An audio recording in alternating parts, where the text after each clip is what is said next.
All right, today we're going to be talking about growth hacker marketing, how to inexpensively target and reach segmented markets.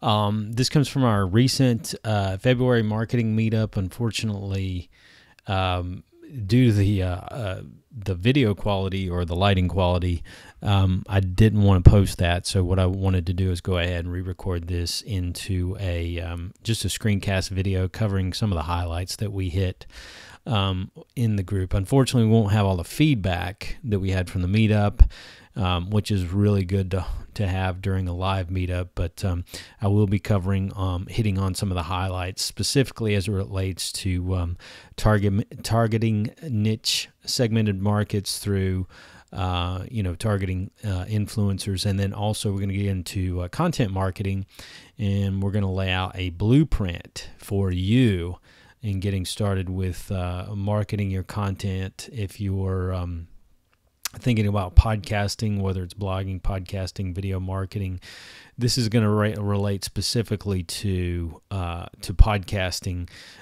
both video and audio, and really just laying out a blueprint of how to really get your stuff going out there, and how to kind of get that viral effect for your media. So I'm going to lay that out there, because we talk a lot of times about podcasting, but people are not sure, what the format, how they go about doing it. And so I'm going to lay out kind of a step-by-step at the end of this, and hopefully that'll be helpful for anyone that's getting started. How often should I record? Where do I put this audio? Where do I put the video? Where do I put the transcription? Or, if you need a transcription, which I recommend you do. And so we're going to be covering all of that in this segment. So let's get started. So what is growth hacker marketing? Well, by definition, growth hacking is all about bringing in more traffic to your websites, landing pages, and adding more users to your conversion funnel using techniques that are scalable, testable, and trackable, blah, blah, blah, right? So what, in layman's terms, what are we talking about? Well, we're talking about guerrilla marketing, really. I mean, we've heard the old term guerrilla marketing back in the day, and it was used for traditional marketing, or, the traditional form of offline marketing, but it's really taking that same approach, using guerrilla tactics to really get, drive traffic to your website. Now, that's through things that we've all heard a lot about, like search engine optimization, publishing, and all of these things we've covered in a number of meetups in the past, and we'll be covering on some of these topics later on in the year again. SEO is always a constant changing and evolving thing. I constantly have guests on my show, or have in the past, to talk about all of the algorithm updates and all of the changing algorithms with Google, and how that's constantly evolving over time, and sometimes going back to the way things were, So search engine optimization is still a big part of that today. Publishing content on a regular basis, and when we talk about the audio, as far as podcasting and video marketing here a little bit later. Blogging, as it relates to your own blog, and also using sites like Tumblr, which is like a community type blog to get your information out there. Podcasts, as we just mentioned. PPC and Facebook ads, pay-per-click, Google AdSense, those still work very effective.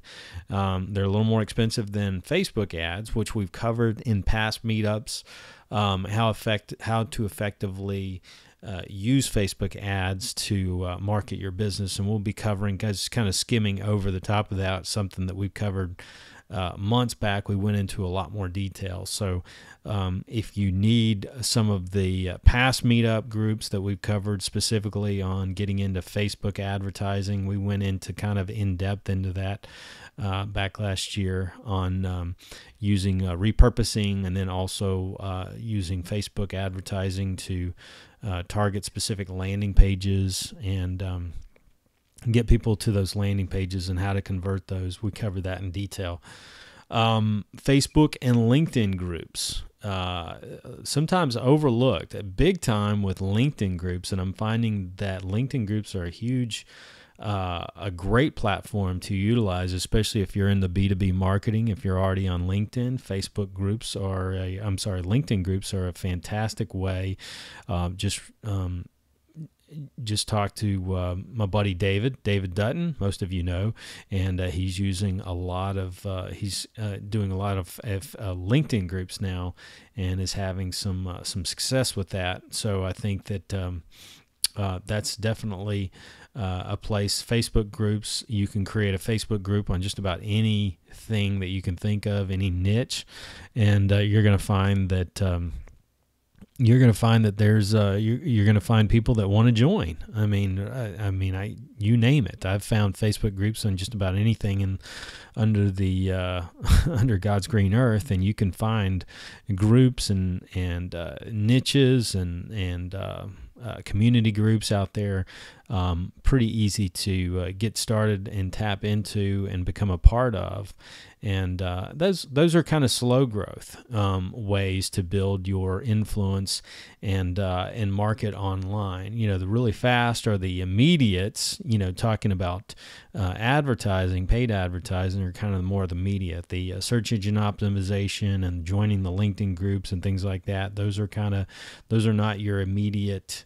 Those don't give you immediate success. So, and we'll be covering things like and also YouTube. YouTube is a great way to build traffic if you're in a specific niche or in something that people are already looking for on YouTube.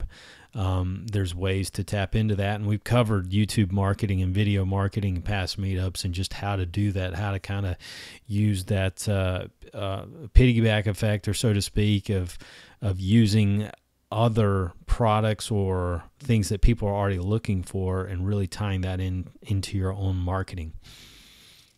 So let's talk about redefining niche markets.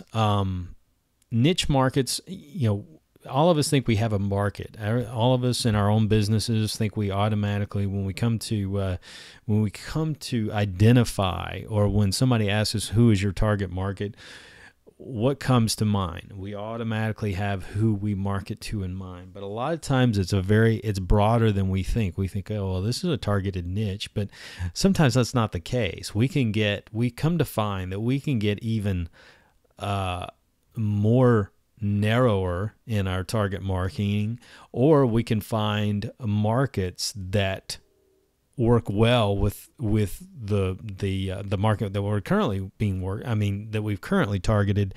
These other niche markets fit together nicely. So sometimes it just is about identifying niche groups or niche markets out there that work well, and sometimes it's thinking in terms of going beyond, or going even narrower than what you've gone in the past. And a lot of people don't like that. They don't like getting narrow, because in our mind, it always means that there are less customers or less clients or less potential prospects out there the more narrow we go. But what we find is, generally speaking, a lot of times the more narrow we go, yes, there is less, but there's more qualified, more targeted, or more hot prospects, or people that are in more need of your services. And I'll give you some examples of that. When we talk about, let's use Facebook advertising as an example. When we talk about Facebook advertising, a lot of times people make the mistake of going very broad in Facebook advertising, using very broad terms, just kind of like they make the same mistake with Google Ads, pay-per-click. They make the same mistake with those, using broad terms that everyone else, expensive keywords that so many others are using out there, and they're highly competitive keywords. And I'll give you an example. Just recently doing some coaching work with a professional photographer, and we were specifically on the coaching, we're covering the area of setting up pay-per-click campaigns for Google AdSense. Now, when we identified and when we looked at his his ad campaign, or some of the keyword and the ad groups that he had, they were pretty consistent with being broad, broad keyword campaigns. And it focused on, commercial photography, business photography, and so forth, general things that people would think of. Obviously, his target was business photography. That's who he wanted, but they were very competitive. We started finding a highly competitive, those keywords were competitive, and it was very difficult for him, without spending a fortune, to get in front of, to get up on the, high up on the list so that people would find him. So what we started doing is looking for other keywords. Typically what we call those is the long tail keywords that other people aren't looking for, or maybe not, other people aren't spending a whole lot of time with.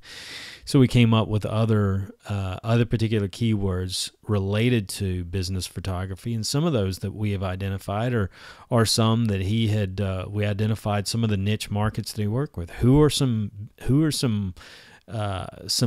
business professionals that you worked with in the past, and who are some other types of business customers that you like to work with.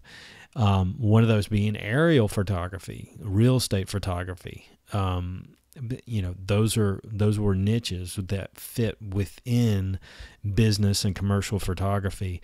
Architectural photography, architectural firms that need photography for some of the structures that they've done, and some of the buildings that they've done. They're in constant need of photographers.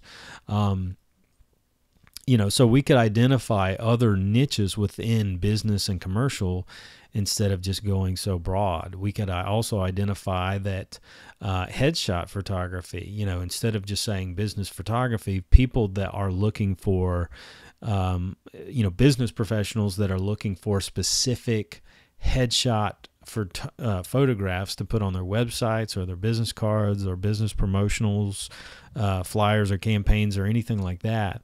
They need a really professional looking headshot. And so looking at headshot photography or business headshot photography, we were able to kind of narrow down and look at specifically what people were searching for. And though we did narrow, in doing so, again, going back to the fact that we narrow our market, we do get smaller, but we get more qualified of what, people were identifying, people that are searching for more specific keywords as it relates to the commercial and business photography. When it start getting into, aerial photography, architectural, headshot, things like that, a much smaller. We've redefined that market, and we've actually gotten smaller, but we've also, in most cases, gotten more qualified. Another example, and I think, I may have mentioned this example in the past, is specifically as it relates to maybe Facebook advertising or Google AdSense advertising, as while we're on the topic, instead of, again, the mistake a lot of people make of taking a set of ads or using Facebook ads and targeting general keywords, or even what they think is specific keywords related to their niche, missing out on opportunities to go to hit specific niche markets. Let me give you an example. I've got a bariatric client, and so what we do is we set up a number of landing pages. I mean, we've got several of them that we use. Instead of sending people to one main site, which he gets a ton of traffic for, and we keep it up really high on the Google rankings, but we decided if we're going to use a Facebook advertising strategy, we were going to not utilize that Facebook advertising budget to send traffic to a site that already gets pretty good traffic numbers and is already rated up to the top. We don't need to do that. What we want to do is create separate landing pages. And so we created about seven 6 or 7 separate landing pages, and each one of these landing pages is focused on a specific area that is related to obesity. So the main site being about bariatric surgery, weight loss surgery, and so forth. We decided to get narrow, and the way we looked at this is, okay, what are some specific problems related to obesity, the issue of obesity. Yes, we understand that most people that are going to your main website are looking for weight loss surgery, but if we're going to be investing in Facebook ads or pay-per-click ads, we're not going to waste our money and spend a fortune on ads related to obesity and weight loss. It's just way too expensive.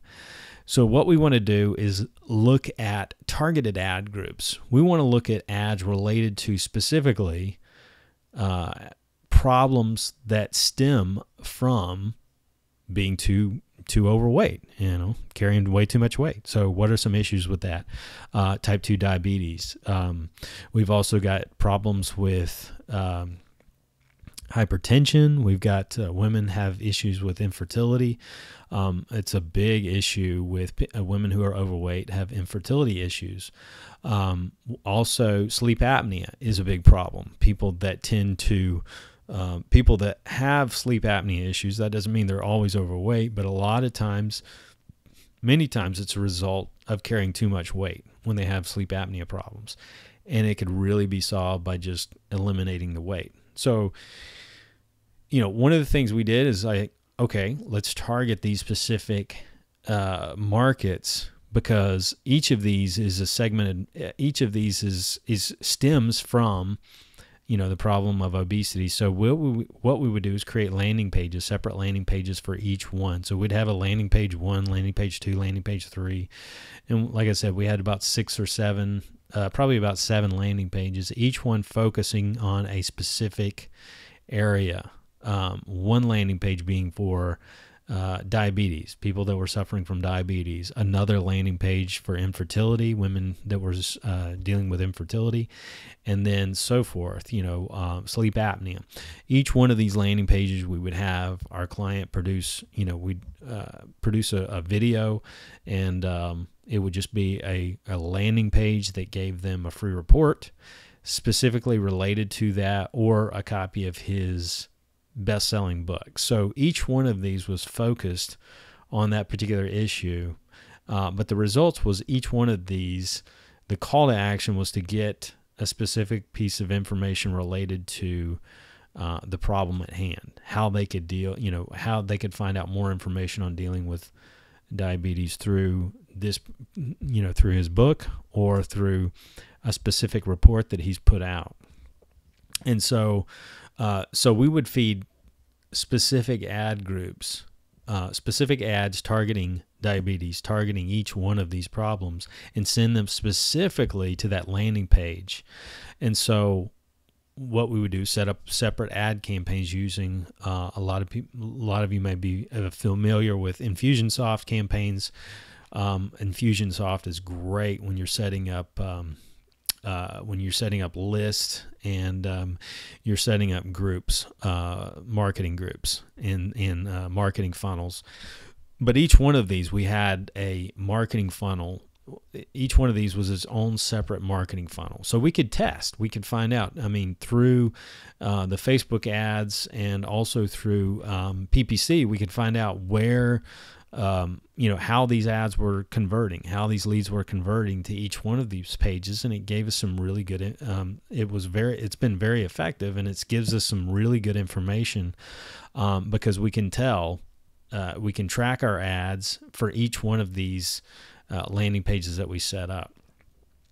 And so that's just an example of really getting specific about going after niche markets within your own market. Find ways to segment your market as much as possible and look for other avenues within your own customer market. Sometimes it just takes a little time to analyze that and come up with those, and then create funnels, lead funnels that you can send clients to and test those out. Again, if you would like to, if you need information on or would like the video to our past meetup on Facebook advertising, just email me and I can send that information over to you. So let's talk about another aspect of hacker growth hacking, which is targeting niche influencers. And we talk about, we talked about one aspect of getting kind of that instant approach to advertising, which is paid advertising, and that's where you get some instant results. Another is targeting niche influencers. And this can be quick because you can target people within your niche market, people that are influencers within your niche market, and really get some really good results. Now let's look at traditional marketing versus influence marketing. Traditional marketing is kind of a one-to-many approach. So which is a good approach to have. We talk about instead of having a one-to-one, having a one-to-many, because your time, you want to get the most out of your time. There's only so many hours in a day, so you want to be targeting as many people with your message as possible. But what's even more effective is what we call influence marketing, which is third-party endorsement, where we can connect with people within our target market and who are influencers of themselves, who have lists. And a lot of times this can be done through joint ventures and so forth. And we've seen this. This is pretty common with people that have large lists. You can do JV marketing, joint venture marketing, and so forth. This is just a common way of getting influence, of using their influence to reach out to their market and offering them some incentive to do so. It's a very effective, and you can do this with almost any. Just about any market that you're in today, reaching out to those influencers. And a lot of times this can be done not only through, you can look at it through the traditional joint venture, through email marketing, but also through reaching out to other people that, say, for instance, podcasters, people that are bloggers, influential bloggers, people that have influential YouTube channels and so forth. A great example of this is works within podcasting is just as an example, reaching out and me just recently taking on a sponsor for my podcast show, Transcribe. Now, this is a great example of using influence marketing to reach out to certain segmented markets and really using their influence to drive traffic back to you immediately. And that you can use that to drive traffic back to landing pages or your main website. But it's pretty smart. Now, here's how it works. She approached the owner of Podscribes, reached out to me. She connected with me a few weeks back. Wanted me to be a sponsor, the BIB podcast to be a sponsor, or they wanted to be a sponsor of the BIB podcast. So, my response was, of course, yeah, I'll take a look at your stuff. I'd like to, see some of your work first before I mention, before we work out any kind of deal, details of the sponsorship and so forth. I just have to, I'd have to see some examples. So we made the deal, they would send some transcriptions my way over some episodes that they have transcribed for me. Turned out great. Looked fantastic. The work was great. Needless to say, a couple of weeks later, we decided to go ahead and work out a deal after I'd seen enough of their work and had seen how, how accurate, how thorough they were. We decided to make it, set a deal. So now they're an official sponsor of the show, but the example here that you should take away from that is just the power of just that. I took them on. They became a sponsor of my show because of them reaching out to me. I was the influencer in that. They want to get their message out to my target audience that I have already built up, and I've grown through podcasting. Now, all they have to do is make that one connection. They don't have to, they make that one connection and provide a service to me and do this, in many cases pay sponsorship money and work out a sponsorship deal. In my case, she does all of my transcriptions for me completely free. They don't charge me anything for my transcriptions at all. It's a great deal. So we worked that out. And so because of that, I will recommend them on my podcast, and they're going to get clients from that. They're going to get clients just from my audience because I'm an influencer. I'm going to say how much I recommend them because based on the work they've done for me, it's quality work. They've done fantastic for me. And so I have no hesitation at all based on the work they've done for me and the timely service. I have no problem at all recommending them to my audience. Now look at what they've done. Just within a couple of weeks' time, they've reached out to one influencer like myself and have multiplied their efforts and multiplied their message big time to my audience because they've simply reached out to me and offered to become a sponsor of my show. And, I was happy to take them on based on the service that they offer because I'm always looking for good transcription companies, and I've recommended some in the past, but because of their pricing and the quality of their service and their delivery time, they're now one of my favorite. I mean, they now are my favorite and the ones that I endorse and say, here, this is who you need to go to because they've done work for me. And I tell people I don't recommend companies or businesses that I don't fully get behind. Libsyn being a company that I've worked with for 4 years now, we've got a sponsorship deal, and so that is, that's a big part of it. I have to be completely confident in that business and their ability to serve potential customers who happen to be listeners of my show. So, but that's a great example. Reaching out to influencers immediately, in addition to Facebook advertising and pay-per-click, those immediate results. Another immediate result of as it falls under growth hacking is really just hacking into those influencers out there and really looking at ways to connect with them, and whether it be through sponsorship, through being a sponsor, or through working out some kind of joint venture deal, connecting with them and getting in front of their list. So, and they've used, and them reaching out to me, they've replicated that with other podcasters out there. They've connected with other podcasters and not just myself. And so in that, they have really opened up and really spread their advertising just from reaching out to, 6 or 7 podcasters out there that fall in line, that fit with what they want to, that fit, that have no problem reaching out and mentioning their service on their particular podcast shows because it fits their audience. So, and that's a key important thing. You have to reach out to influencers when there's a fit. There's got to be a fit there for what you have, for your marketing, for your service, or your particular product or service with that particular influencer's audience. There has to be a match there.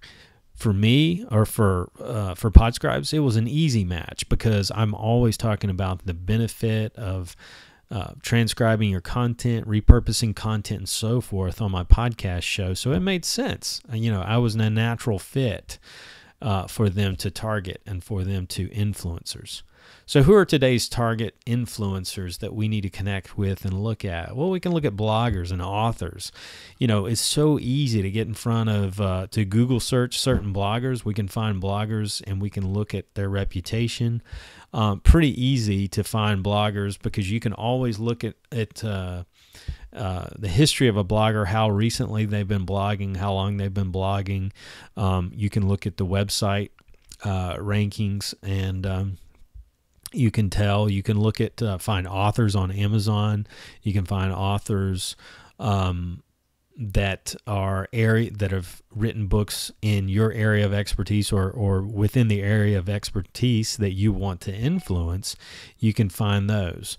And those are great because typically if they are an author of a book, they probably have if you go to Amazon and look up an influential author, you can probably find them having their own website, and they're probably blogging, or they're probably putting out content on a regular basis as well. Audio, video podcasters, obviously, just talked about that. Like myself, there are a lot of podcasters out there. And if you go to Google, and we actually did this a few days ago at our meetup, our live meetup the other day, or the other evening, is I said, give me any niche, any kind of market out there, and we'll run it through Google and find if there is a category for this podcast in whatever. So I would have, people just mention some names randomly, hockey,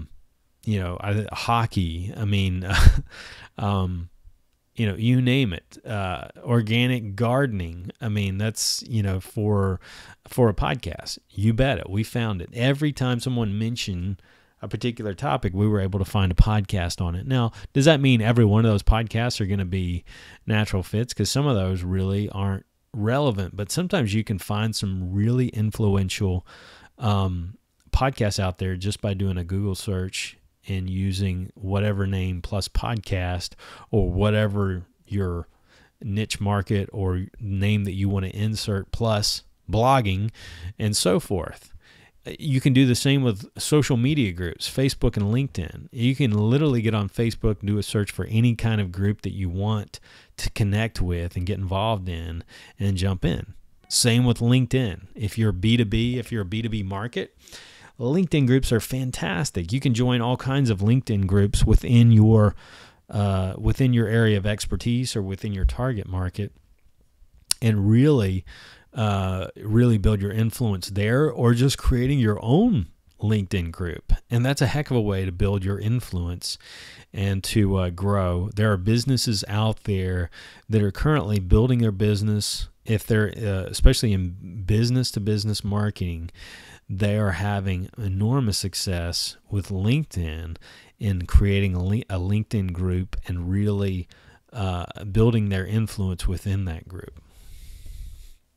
Content sharing sites. We think about some of the most obvious content sharing site is YouTube. You upload videos to YouTube, but I'm talking about content sharing sites like there's platforms out there where you can build your group. Like we've talked about in the past, Udemy is a fantastic way. There are publishers out there on Udemy who are using Udemy as a way to generate a lot of traffic and a lot of leads back to their main website.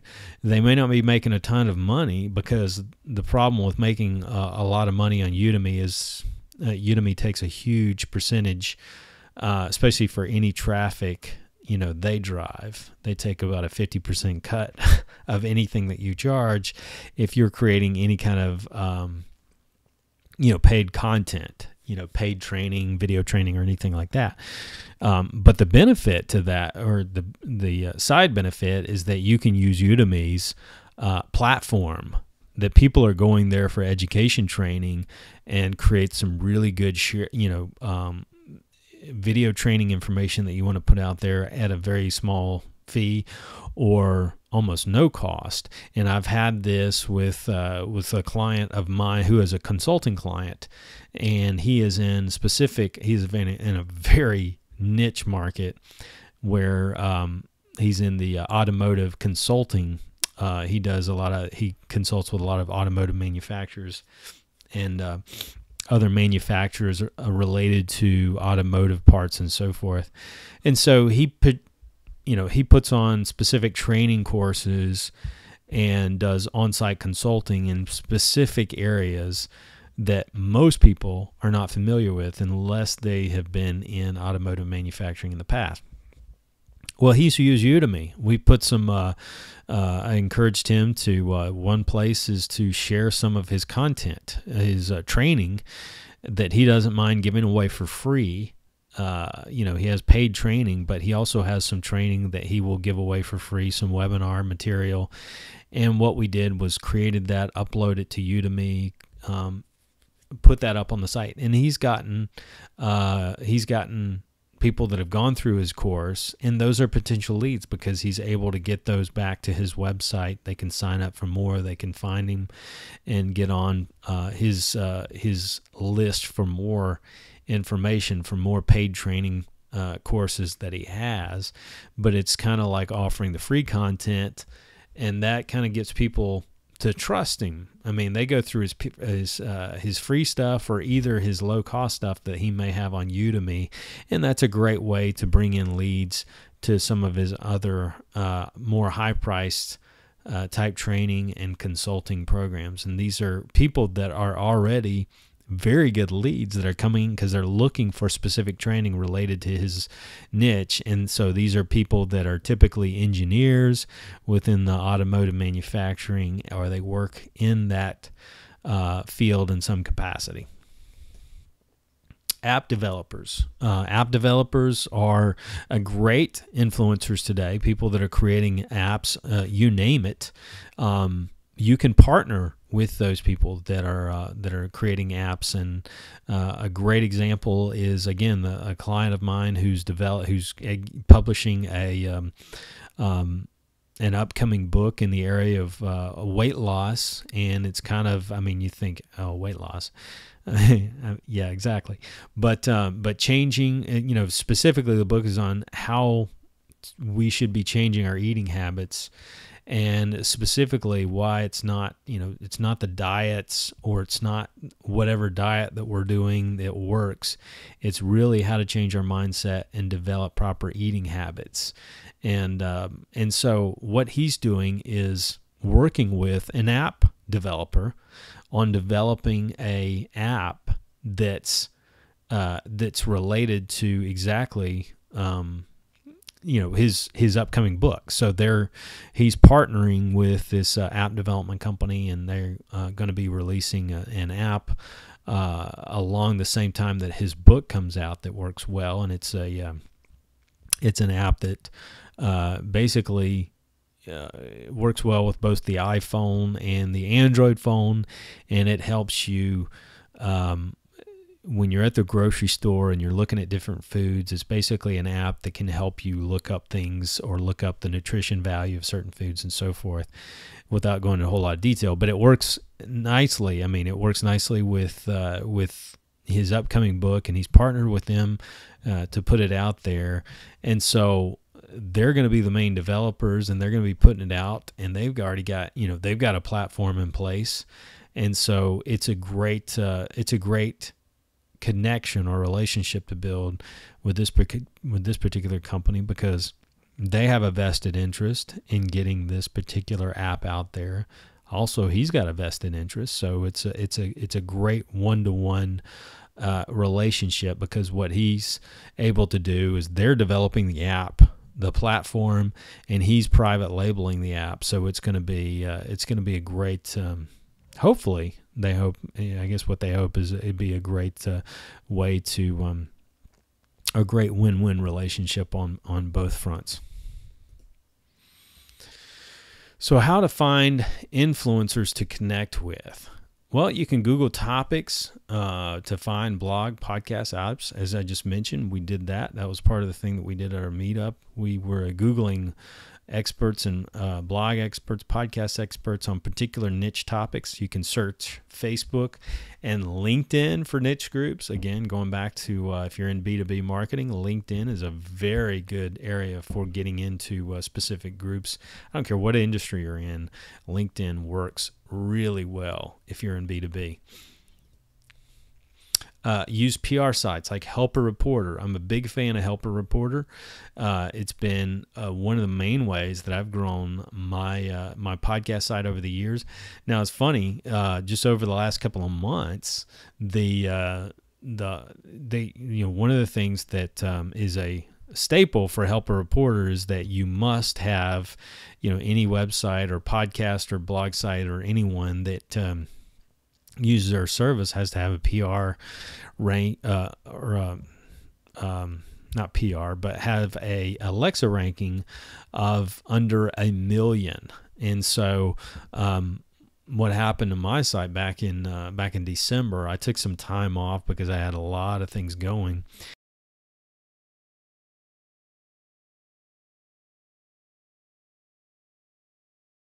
Family things that I had to attend to, and so I let my site go for a couple of weeks, 2 or 3 weeks on in there, where I didn't do a whole lot of updating and stuff, and things had to go by the way, and so took a huge drop. And it's just been a process of getting that back close to the million mark, because it's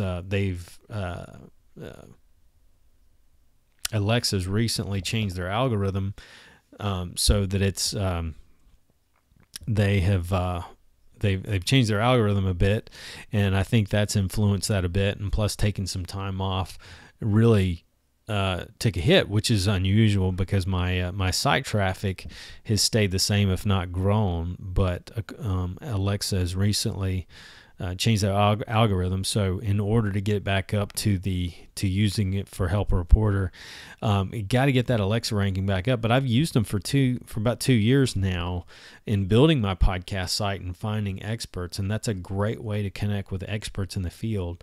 Is post a query, a query that you can send out, and then they can connect with you and reach out to you. If you've posted a query that they can help you with, you can have them on your show if you have a podcast show and so forth. And that's just been a great way to reach out to experts. If you can't, if you don't have a website right now that ranks high with Alexa, or just starting out and it's hard to get into Helper Reporter and do that, a great way to build it is just going to Amazon, search for authors and experts. Again, looking for those people that have written, but they don't have to be bestseller books, because you think about it, they can be experts in specific niches. A lot of times, you find books in areas of expertise that aren't going to be bestsellers. They just have to be the bestsellers in their niche category. Most of the times, the book authors that you're looking for aren't necessarily New York Times bestsellers, but they are, if you look for the categories. And what's great about Amazon is you can get super specific in the categories that you're looking for, and you can find the number one books in those categories. And once you find the number one books in those categories, that's really who you want, because those are the ones that are the best selling in Amazon for that particular area of interest, and that's really all you want to. You don't want anybody that's a broad bestseller, but specifically within that category, if they're a top 10, they're good. And most authors are very open. Very few times have I had authors to turn me down and say, "No, thank you. I don't want any of the extra publicity, or I don't want any of the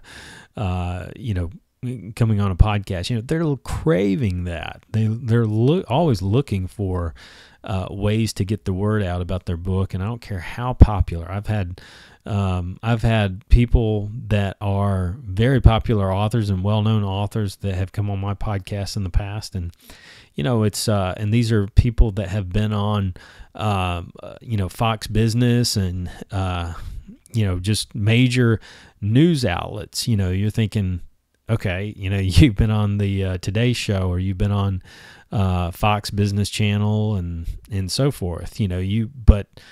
But these people are still, they're still always looking for outlets, for channels.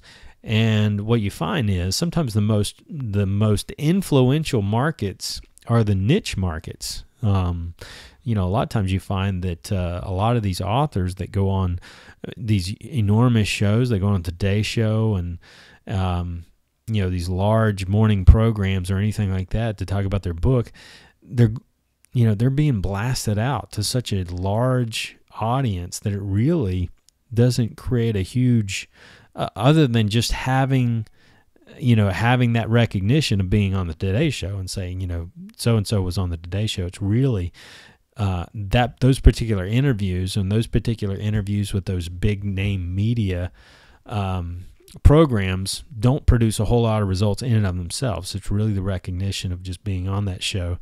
What really produces more results are getting on these really niche podcasts that are more targeted and specifically line up with the type of target market they're looking for.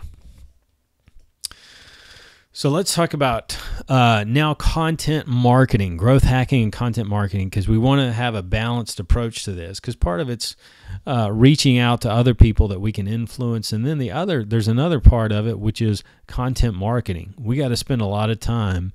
We can't just be creating or just reaching out to influencers or using Facebook advertising or SEO, the old organic stuff to get traffic and so forth like that, without really, of course, SEO is going to be about a lot of times about content marketing, but we got to be producing a lot of content in addition to blogging and so forth.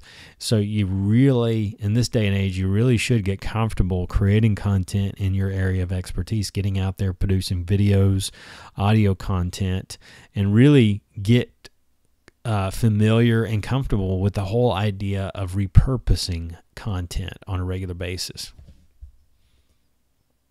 Let's talk about content marketing. How content works for getting business, okay? And you notice on the traditional funnel, traditional sales funnel is all about getting a large, funneling out that large group of leads until you get down to the right prospect. Well, the viral funnel for getting content out there just works almost the opposite. It's like the flip. It's called, like, you've heard the term flip the funnel. Well, that's basically what it is. You're flipping the funnel. You're starting out from a one. You're going from a many down to one to a one-to-many approach. And just like we talked about earlier, but our content is going from one and it's spreading virally. That's what we want. We want to produce a viral effect and get that content out viral. So here's what I'm going to do. I'm going to lay out, this is a strategy that has worked well, and I've taken a lot of this and applied it. This is a very strategic approach to getting your content out there. And if you're someone that needs the structure of having that regular segment, listen, I've been doing podcasting now creating content now for about 5 years now. And so I have a track record for getting out consistent content on a regular basis. But if you're getting started, I understand the hurdle of getting and sticking with it and making sure you see some results. When I first started doing my podcast, when I launched it back in 2009, I didn't see results for about 6 months. Knowing what I know today, I could have done probably a little bit better. But at that time, I didn't know near what I know today as far as the way to properly do, get your content out there. At that time, it was just a process of just getting it out there and just being bullheaded enough to keep doing it week in and week out. And a lot of people will fall short. They can keep pumping for a period of time, but if they don't see any results, that makes it very difficult. They start to wear thin when they don't see a whole lot of results coming from their efforts. So that's why I want to put together a blueprint, because I get a lot of response a lot of times is that, hey, I love the content, but I don't know where to start. I don't even know where to begin. I've got so much I know I need to do. I don't know where I need to even start with. So let me give you a content strategy that should be very effective, in addition to reaching out and connecting with influencers and doing a lot of other growth hack marketing type strategies like Facebook and PR, online PR, and things like that. Here are some things that you can do to get your content out and grow it. Now, podcasting is something that It really takes some consistency, and you really need to look for about 10 to 20 episodes at first just to get that consistency down. Now you need to set whatever is realistic. Set whatever's realistic. So if one episode for you is realistic, then make that your goal.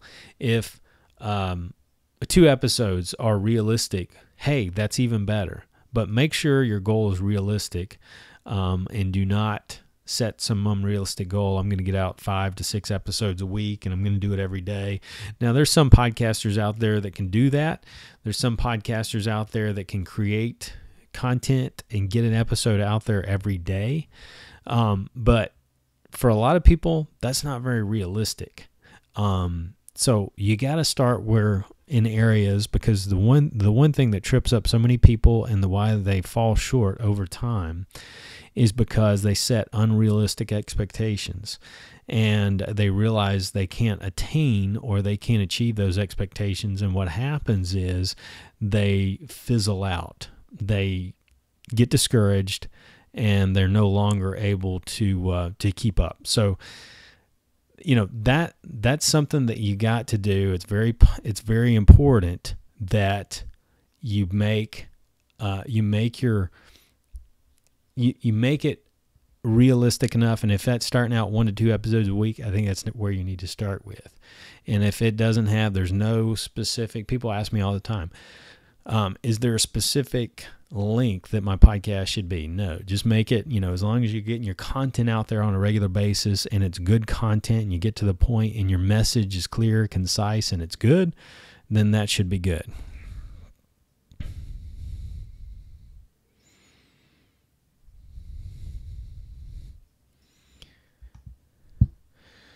All right, so shoot video. Now you may be thinking, well, I thought we were talking podcasting. Yes.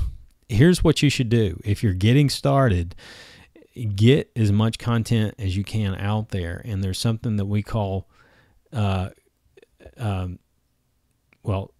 talked about consistency, but when we talk about shooting video, we talk about repurposing content. So if you can shoot a video, at least 1 or 2 videos a week, and that's just getting in front of your camera, your iPhone, or whatever. If you can shoot that 1 to 2 episodes a week, then you can really easily take the audio from that and repurpose that audio in the form of an audio podcast. So in essence, if you record 2 episodes a week from your video, you've really recorded 2 episodes a week video, 2 episodes a week audio. So you've increased your platform size, but you really haven't done more content. You've just taken one thing and you've multiplied that effect. So if you can shoot 1 to 2 episodes a week, you can take that. If you don't know how to take it, it's very simple to take the audio from that.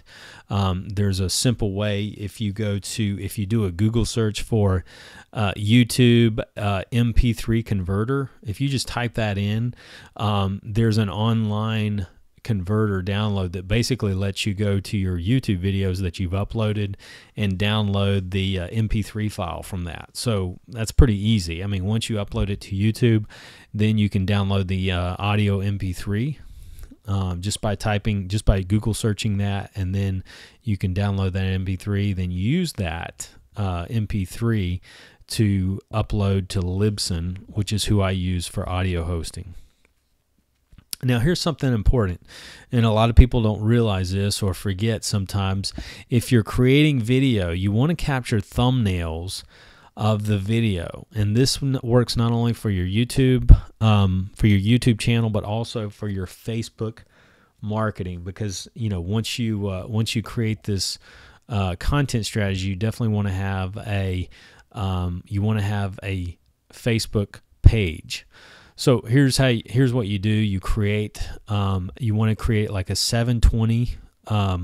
That's going to be the size of your YouTube video. And when you upload to YouTube, there's no need to upload at 1080. That's just, that's really overkill. I mean, the quality is great. If you can upload 1080, that's nice, but really it's going to increase the upload time, and also it's going to create more buffering.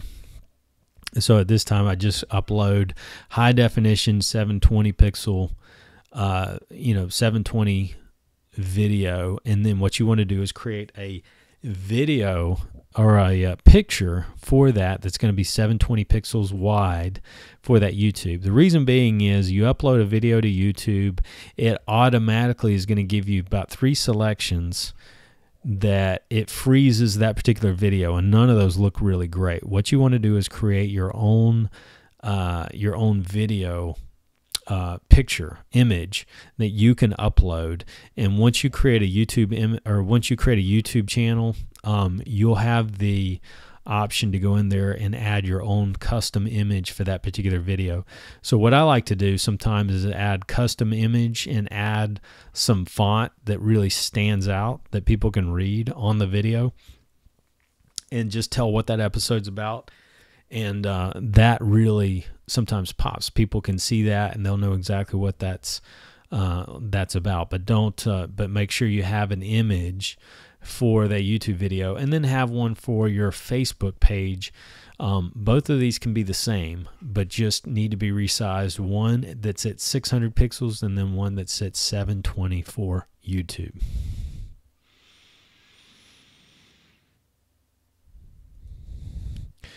Transcribe. Podscribes.com is who I use. I just mentioned them as far as the my new sponsor, but you want to transcribe your episodes or any of the content that you do. And I've started doing this in my podcast, is transcribing audio content. I didn't do this for the longest time, and I'm realizing now, such the importance of having your content transcribed, and your audio. You can send over audios. You can even send videos to them, or just send them links to the video or audio, and Podscribes will take care of it. They have a great deal right now, which is about $25 up to an hour for transcription, which is an amazing deal.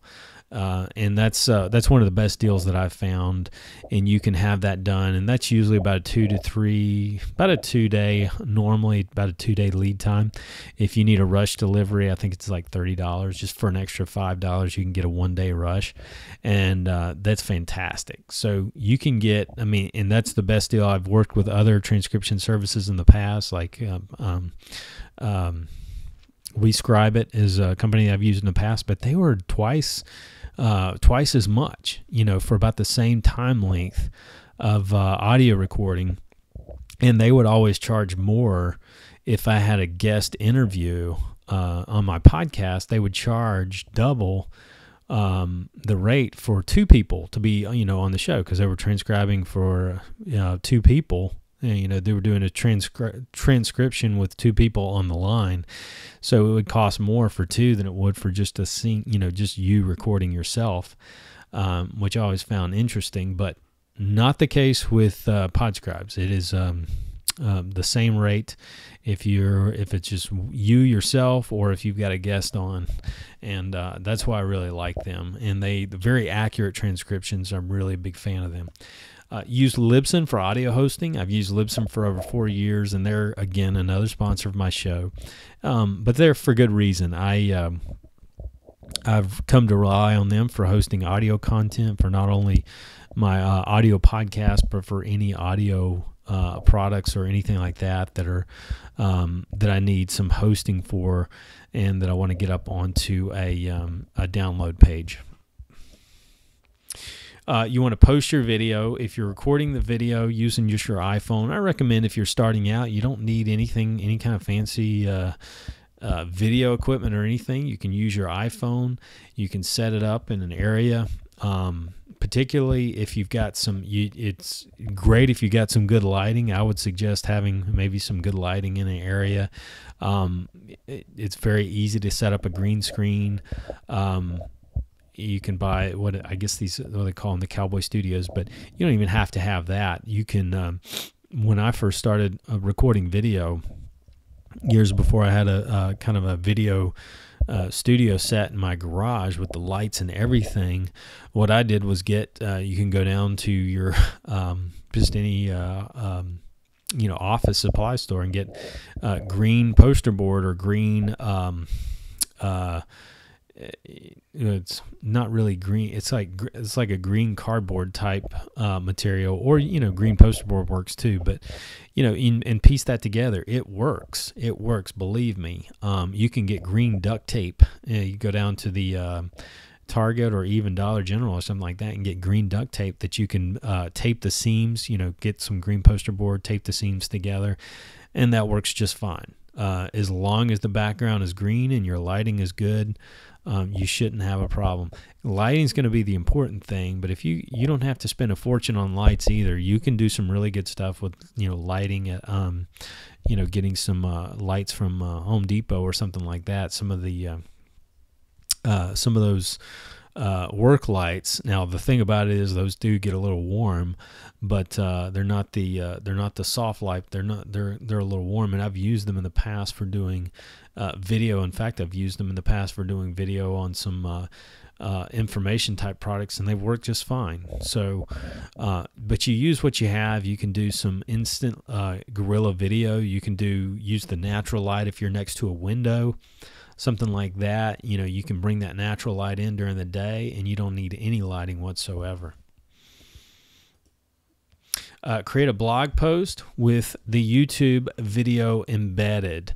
So this is where you take the video after you've posted it, after you've uploaded it to your YouTube channel. You take the video, you click on the share button. You can take the video embed code, put that on your blog post, and then you'll create a blog post about that and maybe a description. What you want is a short description on what your episode is about. A lot of times I'll write kind of a 2 or 3 paragraphs on what my episode's about, with the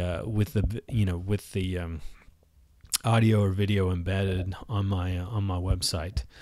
Include a summary of your video, exactly what I just said. That could be 200 to 500 word summary. It doesn't have to be super lengthy, especially if you've got audio or video content involved. You can add the transcript. What I like to do is add the transcript to my blog. I post mine. I've started posting mine down at the bottom after I give a short summary of what the episode's about. Then I'll have the audio that people can click the audio play button. If there's a video involved, I can put the video on there, but then you can add the transcription to the bottom of your website. And that's a good thing because it does benefit you from a standpoint of SEO. The more content, the more words, the lengthier, there's a better chance from a search engine standpoint with that transcript embedded on your site. You can publish the link to your YouTube description on your YouTube channel. Under each YouTube, you've got a description, so you can take the link. What you want to do is take the link from that blog that you've just posted to, and you can take that and run it over your description box underneath the YouTube video and just paste that right under there. So you're taking it's almost like a circular type thing, a circular effect. You're taking the video, the original video that you've just uploaded.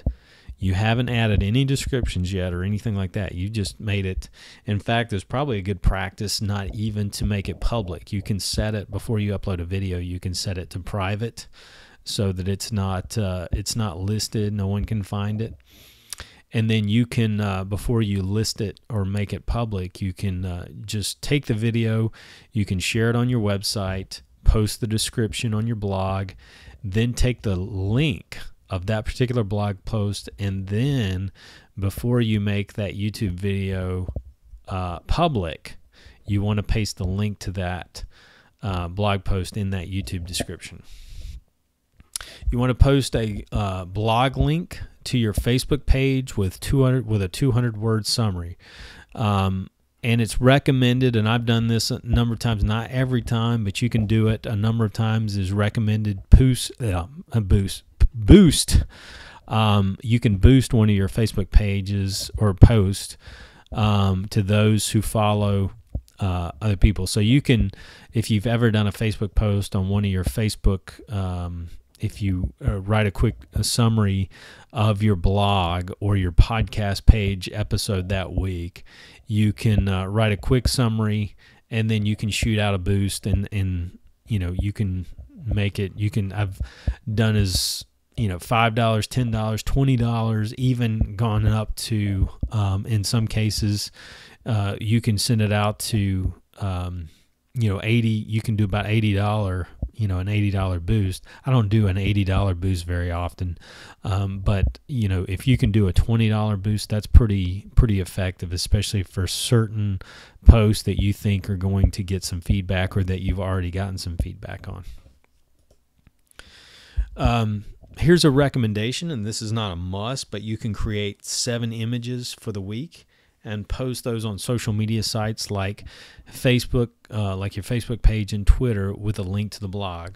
So you can have an image for each day of the week that you can just have, that you can post on Facebook each day. And I don't do this every day. It's a good practice, but I don't do it every day. I do it each week, but it's not every day. But having 7 episodes, or having maybe 5 images for that week that you can post on your Facebook page, and that just goes back to your previous link that you had for that blog for that week. So you're not creating more stuff. You're creating just some images that you can post on social media, and they may have a quote from that particular episode or that particular YouTube episode or that particular podcast episode for that week.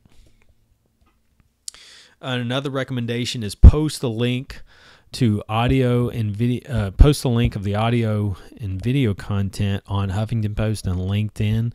A lot of times people do not use LinkedIn and post it over there, and they're missing out, especially if they're in a B2B marketing. Again, if you're selling to other businesses or you're serving other businesses, then you're missing out if you're not posting your content on LinkedIn. Also on the Huffington Post, it's easier than people think to get on the Huffington Post. It's not that difficult. You just have to reach out. If you go to the Huffington Post page and you look for the pretty much the category, the editor that you're looking to, whatever particular category, whether it be business, political, whatever the particular topic, you can go to the Huffington Post and find the person to contact and reach out to. And usually it's not as difficult if it's well written. They've got some guidelines for what they want, what they're looking for, and if you follow the guidelines, there's a really good chance that your article will get accepted over there. So if you're especially if it's something that's very controversial, and that will give you an enormous boost when it comes to that growth hacker marketing and influence marketing, getting some instant traffic in from that article. And lastly, rinse and repeat and follow this. Now again, those last two are very recommended. I don't do those on a regular basis, but I do implement those with clients to follow those, because again, going back to the fact that when you're working with clients and you're trying to get things from nothing off the ground, you got to do a lot of stuff. And so I don't follow some of this stuff because it's not as necessary. Still it's very helpful, but I'm as you get more content out there, it spreads anyway, and so forth. And so I've given the fact that I have 320 episodes, 320, close to around 320 something episodes now of my podcast. I lost count. So that tells you, I've been doing this long. I've been putting out a lot of content for a long time. And so it gets found a lot. But for people that are just getting started on the ground, that need that kind of that, use the analogy of the rocket ship, uses up a lot of fuel. You got to use a lot of fuel to get off the ground. Well, you got to do a lot of stuff to get off the ground at first. And you got to post in as many places as possible, and use this formula on a regular basis to to get off the ground.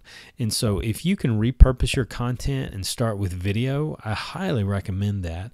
If you hate video and you want nothing to do, I understand. You can apply all of this just using your audio podcast, and that's fine.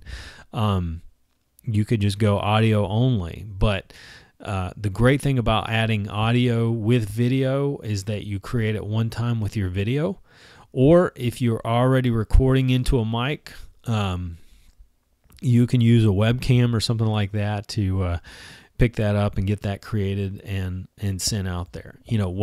Find ways to duplicate or repurpose your content so you can get more of it out there off of one clip. Find more ways to do that one-to-many using just one piece of content, get it out there in many ways. Just like, again, taking that same thing, if you think about it, taking that video, having the audio stripped out, and then having it transcribed, you just turned one piece of content that's on video into 3 formats. You've got a written format, you have a audio, and now you have a video. And so you've multiplied the effect of that piece of content so that you can get out in more places and get that post in more places.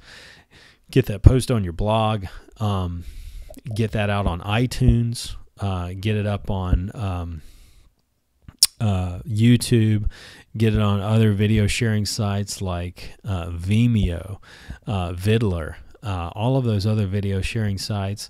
There's other podcast platforms that you can get out. You think about Stitcher Radio now. In addition to iTunes, you can get your podcast or your audio podcast up on Stitcher. So if you have a chance, that's another platform for you to be in addition to iTunes. So just opens things up to giving you more outlets and more places that people can connect with you. So here's some lastly before I log off, some crucial lessons in content marketing. Be consistent. I can't emphasize that enough. Produce content regularly. You have to be consistent. Be consistent, and that's don't miss a week. Try not to miss a week. And there's times where you're going to break this rule. Again, I mentioned back in December, I had some difficulties. I had some a personal tragedy, and it was kind of set me back a little for a few weeks. Those things are going to happen, but for the most part, I try to stay consistent with my content and get it out there as regular as possible. Be intentional. Have a schedule. This is important. If you have a certain day of the week, or if you have a certain day that you have for getting your content out there, then use that day. Set everything else aside. And if you have that set aside for creating content, then block out that time and nothing else happens. I mean, outside of your house burning down, that is your time to create content or produce your content and get it out there. Nothing else comes. If you have a meeting with a client, or if you have a meeting that you need to get in with a prospect that could be a client, or anything else that seems super important, understand that if you push that time or that schedule off the table and put something else in front of it, if you start getting into the habit of that, you're never going to be consistent in getting your content out there. Important to have be intentional, and if you make that on Saturdays, then that's your Saturday morning schedule. It used to be when I first started my podcast, me and my co-host, we did it on Saturday mornings. There was no other time because we were doing other things, and that was the only time we could do it. We just got together on Saturday mornings and recorded it. Over time, that time schedule has changed. Now that I do the show on my own, I typically have a time frame of Friday, the end of the week, and doing my show then and having it posted by then. So you got to have that. You got to have that schedule. It's crucial to have that time when you're going to be recording. And don't be a perfectionist. Please don't let the perfect be the enemy of the good. I had one of my guests on recently gave me this quote, and I loved it. I really do like the whole Don't let the enemy be, or don't let the perfect be the enemy of the good. It so often happens. We have to have things just right, just perfect. And because of that attitude, we don't get things out. Sometimes we have to just get our content out there with all of the mistakes and the snafus and things like that. It's okay. It's okay. You know, I try to edit stuff out, but I'm not perfect about getting everything, every little mistake out. And you know what? I don't think your audience really wants that. I think, people want to see a certain level of authenticity in what you're doing and what you're putting out. And they want to know that you're a real human being and not some robot. So don't worry about making mistakes. People make mistakes. I've made a few mistakes probably on the screencast recording this today, but I'm just going to let it go and put it out there. And you should be the same. Don't let the perfect be the enemy of the good. Don't be a perfectionist. That will paralyze you in getting any information out there. Just get it out there and be happy with it, and know that people a lot of times are focused in on the kind of message or your content, and they're not worried too much about where you made a mistake or, what it sounded like. You'll never get anything done if you're worried about that. I go back to one of my favorite audio marketing series I used to listen to all the time was a guy named Michael Senoff, and many are familiar, but he is the over at Hard to Find Seminars, fantastic marketing lessons.